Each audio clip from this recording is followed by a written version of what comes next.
Hello students, welcome back to the class. So in our last lecture we have discussed about the basic introduction of fungi. उसके बारे में उसकी कुछ basic characteristics के बारे में भी हमने लास्ट लेक्चर में डिस्कस किया था. So in this lecture we are going to discuss about the distinguishing characteristics of fungi. ठीक है, फंगी की क्या क्या स्पेसिफिक कैरेक्टरिस्टिक्स है जो उसको बाकी के सभी किंगडम से अलग करता है, उसके बारे में हम यहाँ पर डिस्कस करेंगे. ठीक है, सो these are the characteristics that distinguishes the fungi from the other kingdoms, other organisms. Okay, first, they are large, diverse and widespread group of organisms. The molds, mushrooms and yeast. Okay, ये क्या है fungi? Fungi is a large group. Okay उसमें बहुत सारी fungi अलग अलग included है, like moulds, east और मशरूम्स. ओके, ये सब फंगी में इन्वॉल्व है and it is a diverse group. ठीक है, बहुत सारी अलग अलग टाइप की फंगी इसमें इंक्लूडेड होगी, अलग अलग टाइप की फंगीज अवेलेबल है. And the wide spread group of the organisms. Okay, wide spread का मीनिंग क्या है कि बहुत जगह पर देखी जाती है फंगी. ठीक है, बहुत सारी जगह पर प्रेजेंट है, ऐसा नहीं है कि कोई एक पर्टिकुलर प्लेस पर ही वो देखी जाएंगी. ठीक है, it is present in the water, water में भी प्रेजेंट होती है, सॉइल पर भी प्रेजेंट है. ठीक है, सभी जगह पर प्रेजेंट होती है और एक्सट्रीम कंडीशंस में भी प्रेजेंट होती है. ठीक है, so it is a widespread group of the organisms. Second, the fungi are the eukaryotic. They are the members of the domain eukarya. ठीक है, यूकैरियोटिक ऑर्गेनिजम्स में इंक्लूडेड है. Fungi are the fungus is the eukaryotic organism, so उसे eukarya group में include किया जाता है. और अगर हम देखें कि फंगी किंगडम कौन से ग्रुप में है तो वो यूकैरियोटिक ग्रुप में ही आएगा. ठीक है, यूकैरिया डोमेन के अंदर. They contain a membrane enclosed nucleus and several other organelles. ठीक है, यूकैरियोटिक ऑर्गेनिज्म है, सो उसके पास क्या होगा, वेल डिफाइंड न्यूक्लियस. ठीक है, मेम्ब्रेन एनक्लोज्ड न्यूक्लियस प्रेजेंट होगा एंड दूसरी भी बहुत सारी ऐसी well defined and membrane enclosed organelles भी प्रेजेंट होगी. ठीक है, लाइक माइटोकॉन्ड्रिया, गोल्गी बॉडीज. ठीक है, ये सब टाइप की अलग अलग मेम्ब्रेन एनक्लोज्ड बेसिक ऑर्गेनेल्स भी प्रेजेंट होगी. यूकैरियोटिक ऑर्गेनिज्म है, सो फंगी के अंदर membrane enclosed nucleus and several other organelles present होती है. ठीक है, next is they have the no chlorophyll. Okay, fungi के पास क्लोरोफिल नहीं है, ये हमने लास्ट लेक्चर में भी डिस्कस किया था कि उसके अंदर क्लोरोफिल प्रेजेंट नहीं है. सो वो ऑटोट्रोफिक नहीं है, सनलाइट में से एनर्जी कैप्चर करके उसमें से ऑर्गेनिक मॉलिक्यूल्स और एनर्जी सिंथेसाइज नहीं कर सकता. ठीक है, सो क्लोरोफिल प्रेजेंट नहीं है फंगी के अंदर. Then they are chemoorganotrophic organisms, means वो जो है वो न्यूट्रिएंट सोर्स के रूप में किसे यूज़ करेगा, ऑर्गेनिक मॉलिक्यूल्स. ठीक है, ऑर्गेनिक मॉलिक्यूल्स का यूज़ करके वो एनर्जी प्रोड्यूस करता है. Next, the body of the fungi is called as thallus. Okay, fungi की बॉडी जो है यानी कि फंगी का जो स्ट्रक्चर है उसे क्या कहा जाता है, थैलस. थैलस का मीनिंग है कि कोई भी ऑर्गेनिज्म जो अनडिफाइंड है, ठीक है, उसका वेल डिफ्रेंशिएटेड नहीं है, ऐसा स्ट्रक्चर जो है ऑर्गेनिज्म का उसे थैलस कहा जाता है. ठीक है, इन प्लांट में भी अगर अनडिफ्रेंशिएटेड स्ट्रक्चर है कि उसमें से स्टेम एंड रूट वो सब डिफ्रेंशिएट नहीं हुआ है तो ऐसे स्ट्रक्चर को क्या कहा जाता है, थैलस. सो फंगी का जो स्ट्रक्चर है वो बेसिकली थैलस टाइप का होगा. ठीक है, it is called as the thallus. The thallus में consist of a single cell as found in the yeast. Okay, thallus भी यहाँ पर फंगी में भी वेराइटी देखने को मिलती है, लाइक ईस्ट. ईस्ट जो है उसमें क्या होगा, सिंगल सेल प्रेजेंट होगा. ठीक है, सो थैलस में भी consist of a single cell. अगर एक सेल प्रेजेंट है तो उसे भी थैलस कहा जाएगा. एंड थैलस में consist of the filaments of 5 to 10 micrometre across. Okay, 5 to 10 micrometre के फिलामेंट्स का बना हुआ भी थैलस हो सकता है. ठीक है, which are commonly branched as found in the moulds. Okay, so branched filament type का भी स्ट्रक्चर हो सकता है एंड सिंगल सेल भी हो सकता है thallus. And branched filaments type का स्ट्रक्चर होगा तो वो कौन सी फंगी कहलाएगी? Mould. Okay, mould is the branched filamentous structure. Okay, उसके पास ब्रांच्ड फिलामेंटस स्ट्रक्चर होगा एंड जो ईस्ट है वो सिंगल सेल के रूप में प्रेजेंट होगी फंगी। ठीक है, the yeast cell or the mould filament is surrounded by the true cell wall. Okay, yeast cell है या फिर मोल्ड के अलग अलग फिलामेंट्स है वो सब ट्रू सेल वॉल से सराउंडेड हो गए। ठीक है, true cell wall means cell wall present होगी and exception is the slime mould which have the thallus consisting of the naked amoeboid mass of protoplasm. Okay, major जो भी fungi है east cell है या फिर मोल्ड फिलामेंट से वो सब सेल वॉल से सराउंडेड है। There is some exceptions. Okay, like slime mould. Slime mould क्या है? They are the one type of the fungi. ठीक है, बट उसका जो थैलस है वो कैसा होगा? लाइक अमीबोइड मास। ठीक है, उसका कोई स्ट्रक्चर है वो फिक्स नहीं होगा, उसके पास सेल वॉल प्रेजेंट नहीं है, सो उसका स्ट्रक्चर कोई फिक्स नहीं रहेगा, अमीबोइड स्ट्रक्चर टाइप हो जाएगा। ठीक है, the next point is the some fungi are dimorphic that they exist in the two forms. Dimorphic का मीनिंग क्या है कि दो अलग अलग फॉर्म में भी अवेलेबल हो सकता है।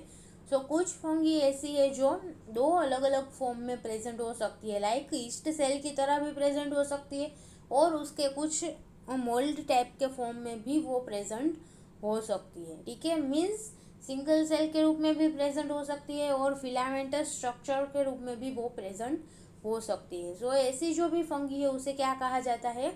Dimorphic fungi. ठीक है, next, some pathogenic fungi of the human and other animal have the unicellular yeast-like form. Okay, जो डिजीज कॉजिंग फंगी है ह्यूमन के अंदर या फिर एनिमल के अंदर, उसमें से कुछ ऐसी है जो यूनिसेल्युलर ईस्ट लाइक फॉर्म में प्रेजेंट होगी। ठीक है, in their host, but when growing saprobically in soil और on the laboratory medium they have the filamentous mould form. ठीक है, ह्यूमन के अंदर या फिर एनिमल के अंदर जब वो डिजीज करती है फंगी तो वहाँ पर वो सिंगल सेल के फॉर्म में, ठीक है, ईस्ट लाइक फॉर्म में प्रेजेंट होगी। बट अगर हम उसको ह्यूमन बॉडी में से या फिर एनिमल में से आइसोलेट करके उसको सॉइल के ऊपर ग्रो करते हैं या फिर उसे लेबोरेटरी मीडियम में ग्रो करते हैं, ठीक है, पेट्री प्लेट में ग्रो करेंगे अगर उस फंगी को, तो वहाँ पर उसका स्ट्रक्चर फिलामेंटस देखने को मिलता है। ठीक है, it will grow like a filamentous mould on the soil and laboratory medium. So ऐसी जो भी फंगी है उसे क्या कहा जाता है? Dimorphic fungi. ठीक है, nutrition and metabolism. Next point is the nutrition and metabolism. Fungi grow best in the dark most habitat where there is little danger of the desiccation. Okay, generally moist environment में fungi का growth देखने को मिलता है। ठीक है, अगर आपको फंगी देखनी है तो वो कहाँ पर प्रेजेंट होगी? कहीं पर पानी का लीकेज है या फिर पानी बहुत टाइम से भरा हुआ होगा तो वहाँ पर फंगी प्रेजेंट होगी। ठीक है, जनरली मॉइस्ट एनवायरनमेंट में देखने को मिलती है and where there is the less danger of the desiccation. Desiccation का मीनिंग क्या है कि जो भी मॉइस्चर वहाँ पर प्रेजेंट है वो अगर रिमूव हो जाए, ठीक है, वो प्लेस ड्राई हो जाए तो उसे क्या कहते हैं? डेसिकेशन। ओके, ड्राइंग की जो भी प्रोसेस है उसे क्या कहते हैं? डेसिकेशन। सो जहाँ पर ऐसा डेसिकेशन के चांसेस बहुत कम हो ऐसी जगह पर ही फंगी का ग्रोथ देखने को मिलता है generally, but they are found wherever the organic material is available. ठीक है, जहाँ पर भी ऑर्गेनिक मटेरियल उसको मिलेगा as a source of energy, वो ऑर्गेनिक मटेरियल को यूज़ करती है। ठीक है, सो जहाँ पर भी ऑर्गेनिक मटेरियल मिलेगा वहाँ पर उसका ग्रोथ देखने को मिलता है। Now most fungi are the saprophytes, securing their nutrient from the dead organic material. Okay, most of fungi कैसी है? saprophytes means कि वो डेड ऑर्गेनिक मटेरियल जो भी है, ठीक है, दूसरे ऑर्गेनिज्म जो डेड ऑर्गेनिज्म है उसमें से न्यूट्रिएंट ले लेती है, ठीक है। ऐसी फंगी को क्या कहते हैं, saprophytes. Like many bacteria and protist, fungi release the hydrolytic exoenzymes that digest the external substrates. Okay, external जो भी ऑर्गेनिक मटेरियल प्रेजेंट है, डेड ऑर्गेनिक मटेरियल, उसको डाइजेस्ट करने के लिए फंगी क्या रिलीज करती है, hydrolytic enzymes. Okay, but exo enzyme means कि वो सेल के अंदर प्रोड्यूस होगा, बट उसका फंक्शन कहाँ पर है, बाहर, ठीक है। सेल के बाहर उसका फंक्शन है। ऐसे एंजाइम्स को क्या कहा जाता है, exo enzymes. So fungi releases the hydrolytic exo enzymes. So fungi के अंदर एंजाइम का सिंथेसिस होगा, बट वो सेल के बाहर वर्क करेगा, ठीक है। एंड हाइड्रोलाइटिक मीन्स जो भी डेड ऑर्गेनिक मटेरियल प्रेजेंट है बाहर, उसको डाइजेस्ट करके फंगी को ग्रोथ एंड न्यूट्रिशन में हेल्प करता है, ठीक है। न्यूट्रिएंट को एब्जॉर्ब करने में हेल्प करेगा। They are chemoorganoheterotrophs and use the organic compounds as the source of the carbon, electron and energy. Okay, chemoorganoheterotrophs है। heterotrophs का मीनिंग क्या है कि उसे अपने न्यूट्रिशन के लिए और अपने फूड के लिए किसी और ऑर्गेनिज्म के ऊपर डिपेंड रहना पड़ता है, ठीक है, और बाहर से उसे न्यूट्रिशन लेना पड़ता है। ऐसे ऑर्गेनिजम्स को क्या कहा जाता है, हेट्रोट्रॉफ्स। ओके, सो और फंगी जो है हमारी, वो ऑर्गेनिक मटेरियल में से न्यूट्रिशन लेती है, ठीक है, वो हमने आगे ही डिस्कस किया। So it is also known as the chemoorganoheterotrophs and uses the organic compounds. Organic compound का यूज करता है किसके लिए, as a source of the carbon, carbon source के रूप में, इलेक्ट्रॉन सोर्स के रूप में और एनर्जी सोर्स के रूप में ऑर्गेनिक कंपाउंड का यूज किया जाता है फंगी के द्वारा, ठीक है। Most fungi use the carbohydrates, preferably glucose or maltose, and the nitrogenous compounds to synthesize their own amino acids and proteins. Okay, fungi को ग्रोथ के लिए बाहर से अमाइनो एसिड, प्रोटीन उसको लेने की ज़रूरत नहीं है, ठीक है। मोस्ट फंगी क्या करती है कि कार्बोहाइड्रेट जो मिला है, मोस्टली ग्लूकोज, माल्टोज, ठीक है, इस प्रकार का जो भी कार्बोहाइड्रेट उसे बाहर से एज अ न्यूट्रिशन मिला है, plus nitrogen compound, nitrogenous compounds भी कुछ प्रेजेंट हो गए। सो उन सब का यूज़ करके अपने अंदर ही अपने लिए अमाइनो एसिड, प्रोटीन का सिंथेसिस कर सकती है, ठीक है। And they accomplish this by growing through and within the substrate on which they are feeding. Okay, इसके लिए उसे ज़्यादा कार्बोहाइड्रेट, ज़्यादा नाइट्रोजनस कंपाउंड की रिक्वायरमेंट होगी। सो जिस भी कंपाउंड के ऊपर फंगी ग्रो करती है, ठीक है, जिस भी कंपाउंड को वो एज अ फूड यूज़ कर रही है, उसी के ऊपर वो ग्रो होती है, ठीक है। फंगी का ग्रोथ उसी के ऊपर देखने को मिलता है, जो भी कंपाउंड वो एज अ फूड यूज़ कर रही है। And the hyphae secretes the digestive enzyme which break down the substrate. Okay, hyphae क्या है, फिलामेंटस स्ट्रक्चर फंगी का प्रेजेंट होता है, ठीक है, ऐसा हमने आगे डिस्कस किया। सो जो भी फंगी का फिलामेंटस स्ट्रक्चर है, जो भी अलग अलग फिलामेंट है, एक एक इंडिविजुअल फिलामेंट को क्या कहा जाता है, hyphae. Okay, hyphae is the individual filament in the structure of the fungi. So hyphae के द्वारा डाइजेस्टिव एंजाइम सीक्रेट होते हैं, ठीक है। हाइड्रोलाइटिक एक्सो एंजाइम जो है वो हाइफी के द्वारा सीक्रेट हो गए, and which break down the substrate. Okay, enzyme जो सीक्रेट हुआ उसके द्वारा क्या होगा कि बाहर जो भी ऑर्गेनिक सबस्ट्रेट है उसका ब्रेक डाउन होगा, and making it easier for the fungus to absorb the nutrient which the substrate contains. Okay, उस सबस्ट्रेट में जो भी न्यूट्रिएंट का जो भी फॉर्म में है उसको एब्जॉर्ब करने में हेल्प करेगा, ठीक है। उसका डाइजेशन हो गया है, सो स्मॉल कंपाउंड में वो कन्वर्ट हो जाएगा, जो भी सबस्ट्रेट प्रेजेंट है वो, ठीक है। फॉर एग्जाम्पल, अगर स्टार्च प्रेजेंट है तो उसका डाइजेशन हो के स्मॉल कंपाउंड में, ठीक है, डाइसेकेराइड्स या फिर ओलिगोसेकेराइड्स, उसमें स्टार्च का कन्वर्जन हो जाएगा, ब्रेक डाउन हो जाएगा। सो ये जो छोटे छोटे फ्रेगमेंट्स है उसको एब्जॉर्ब करना फंगी के लिए इजी हो जाएगा, ठीक है। So it will make easier for the fungus to absorb the nutrients. Okay, the next, a very few fungi actively capture the prey, such as the Arthrobotrys, which snares the nematodes on which it feeds. Okay, बहुत कम fungi ऐसी है जो क्या करता है, capture pray means किसी और organism को कैप्चर करके उसको एज अ फूड यूज करके उसमें से न्यूट्रिएंट लेता है, ठीक है। So such as the Arthrobotrys, Arthrobotrys are the one example of the prey. Okay, उसको फंगी कैप्चर करता है एज अ फूड, उसको ले लेगा, ठीक है, उसकी डेथ के बाद उसमें से न्यूट्रिएंट्स लेता है। Which snares the nematodes on which it feeds. Okay, Arthrobotrys भी किसके ऊपर डिपेंड करता है फूड के लिए और न्यूट्रिशन के लिए, nematodes. Okay, nematodes are the roundworms. Okay, so बहुत ऐसी कम फंगी है जो किसी और ऑर्गेनिज्म के ऊपर इस प्रकार डिपेंड करती है, ठीक है, किसी और ऑर्गेनिज्म को एज अ फूड यूज करेगी, उसकी डेथ के बाद उसके जो भी न्यूट्रिएंट उसके अंदर प्रेजेंट है, ठीक है, जो भी मैक्रोमोलेक्यूल्स उसके अंदर प्रेजेंट है उसको एज अ न्यूट्रिशन यूज करेगी। So many fungi are the parasitic. Okay, most of the fungi कैसी होगी, parasitic means feeding on the living organism, okay, without killing them. यहाँ पर जो प्रे को कैप्चर करती है उस वो क्या है, उसको कैप्चर करके उसका डेथ हो जाएगा, ठीक है। जो भी फंगी जो भी ऑर्गेनिज्म को अपने एज अ फूड यूज करेगी उसकी डेथ हो जाती है as a prey. Okay, but most of the fungi क्या करती है, work as the parasitic fungi. Okay, means कि feeding on the living organism, living organism के अंदर रह के उसमें से अपने न्यूट्रिशन जो भी चाहिए वो उसमें से ले लेती है, ठीक है, बट इसमें ऑर्गेनिज्म की डेथ नहीं होती।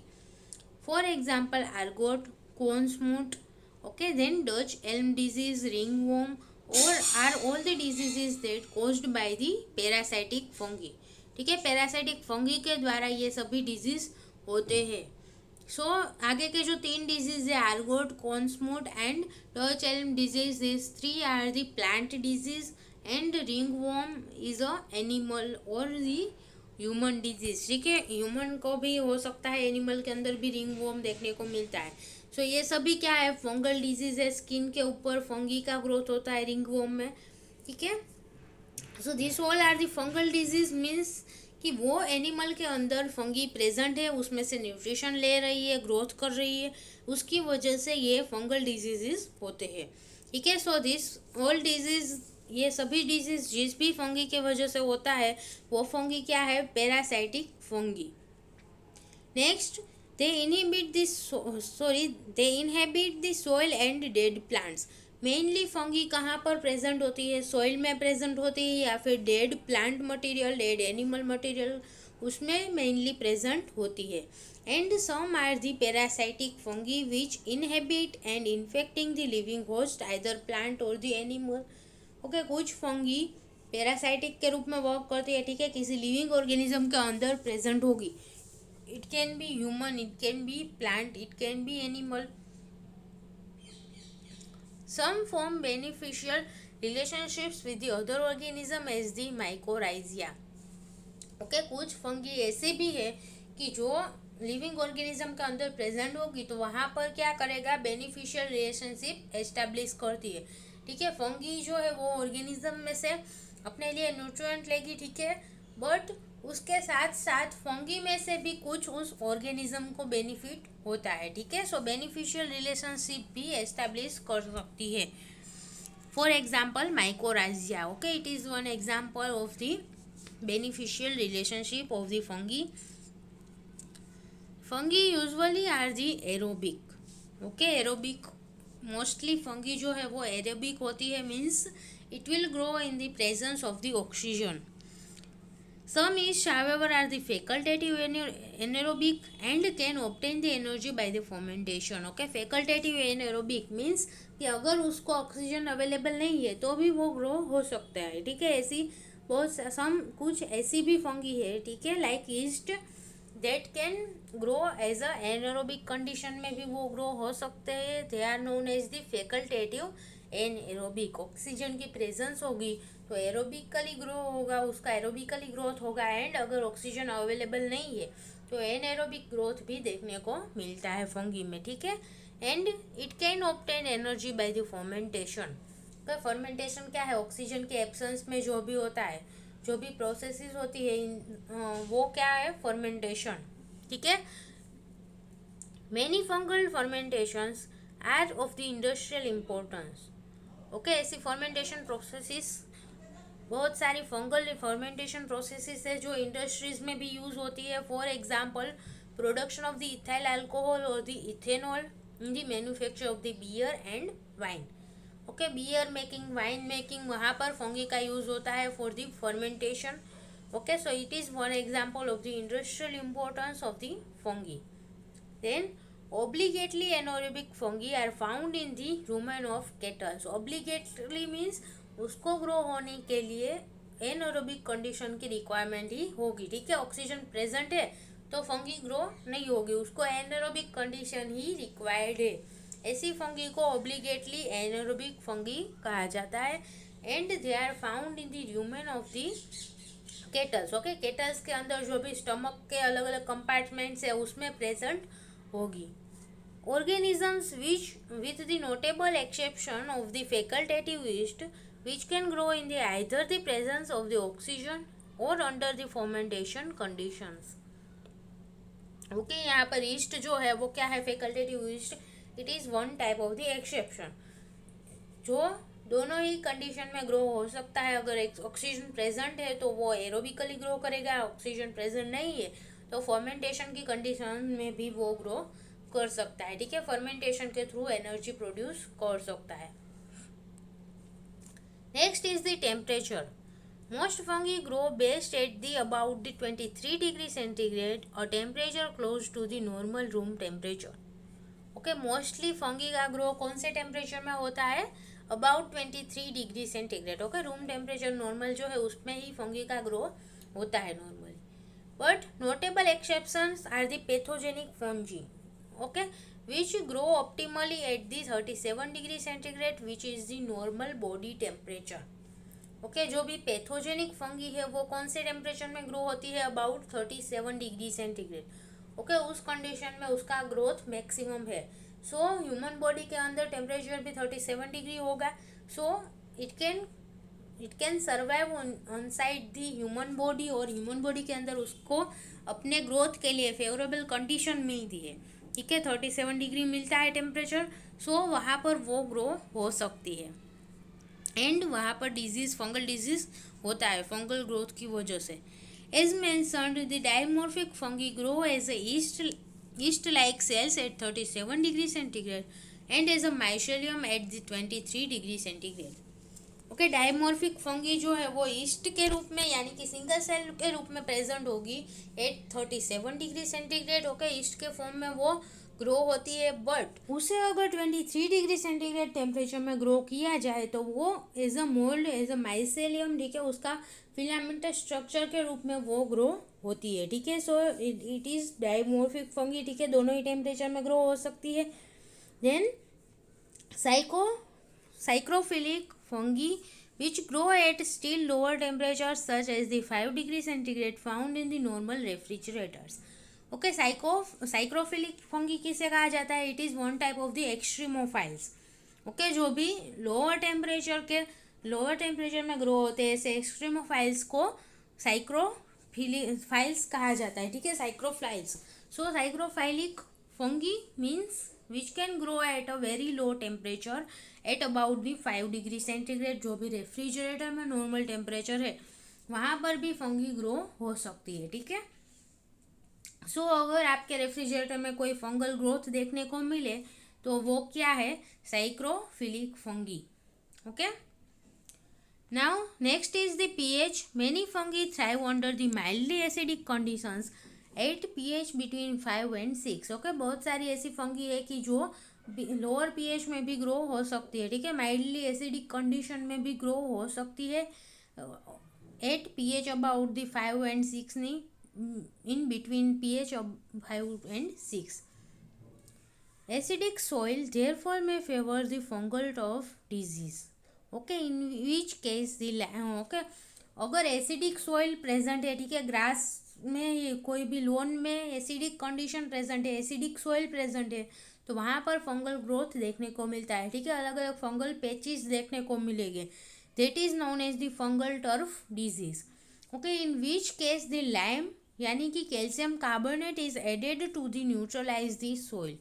ओके, अगर फंगल टर्फ डिजीज देखने को मिलता है लोन में, तो वहाँ पर क्या यूज़ किया जाता है, लाइम, ओके, कैल्शियम कार्बोनेट, जो भी एसिडिक कंडीशन है सोइल के अंदर उसको न्यूट्रलाइज करने के लिए।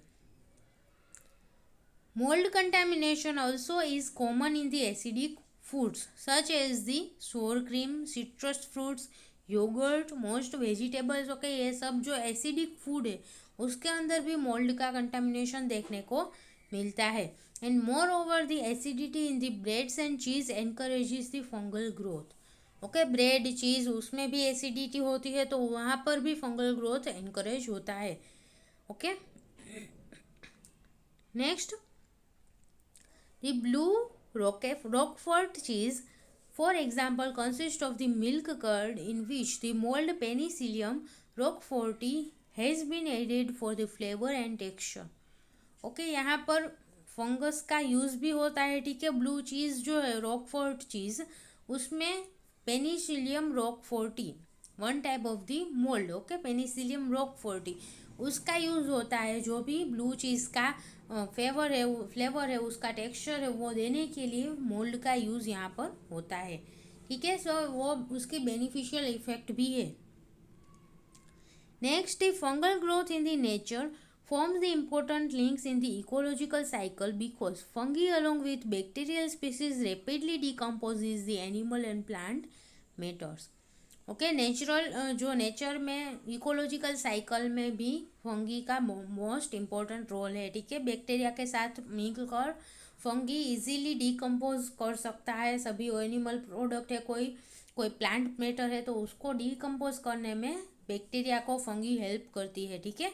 And working in immense numbers fungi release the carbon and minerals back to the environment, making them available for the recycling.